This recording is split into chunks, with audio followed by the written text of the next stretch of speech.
আমি ভুল বুঝি না, তুমি আমাকে ভুল বোঝাও। আমি একটা জিনিস বুঝি না, প্রতিদিন তোমার নানান বিষয় নিয়ে ঝামেলা করতে হবে। তা আমি তোমার জন্য কি করি নাই বলো তো? আমার ফেসবুক, ইনস্টাগ্রাম সবকিছুর পাসওয়ার্ড তোমাকে দিয়ে রাখছে। তোমার জন্য আমি স্মোকিং ছেড়ে দিছি, বন্ধুদের সাথে লেট নাইট পার্টি করি না, সকাল সকাল ঘুম থেকে উঠি, বাংলাদেশের খেলা পর্যন্ত দেখি না। আর কি করতে হবে বলো? শুধু শুধু ঝামেলা করো না তো।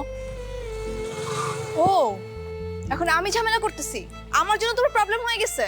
ঠিক আছে ফাইন, আমার মতো মেশিনে তোমার থাকতে হবে না, ব্রেকআপ। ও আচ্ছা, এটা বলার জন্য তো সবসময় তুমি রেডি থাকো তাই না? আচ্ছা, এরকম ছোট ছোট বিষয়কে কেন্দ্র করে তুমি রিলেশনশিপটাকে ব্রেকআপ পর্যন্ত নিয়ে যাও কেন বলো তো? আজকের এই ছোট বিষয়গুলো যে কালকে বড় হবে না তার কি গ্যারান্টি? যদি সবকিছু তোমার উপর নির্ভর করে, এই রিলেশনশিপটাকে তো তুমি লিড দিয়ে যাচ্ছ, সুতরাং তুমি থাকলে তো সবকিছু ঠিকঠাক থাকে। হ্যাঁ সেটাই, আমি লিড দিয়েছি বলে রিলেশন এত দূরে আসছে। তোমার মতো একটা ছেলের সাথে অন্য কোনো মেয়ে হলে রিলেশন করতো না। তুমি একের পর এক ভুল করবার সবকিছু আমি সহ্য করে নিব?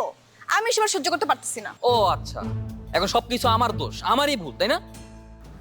বলতো আমার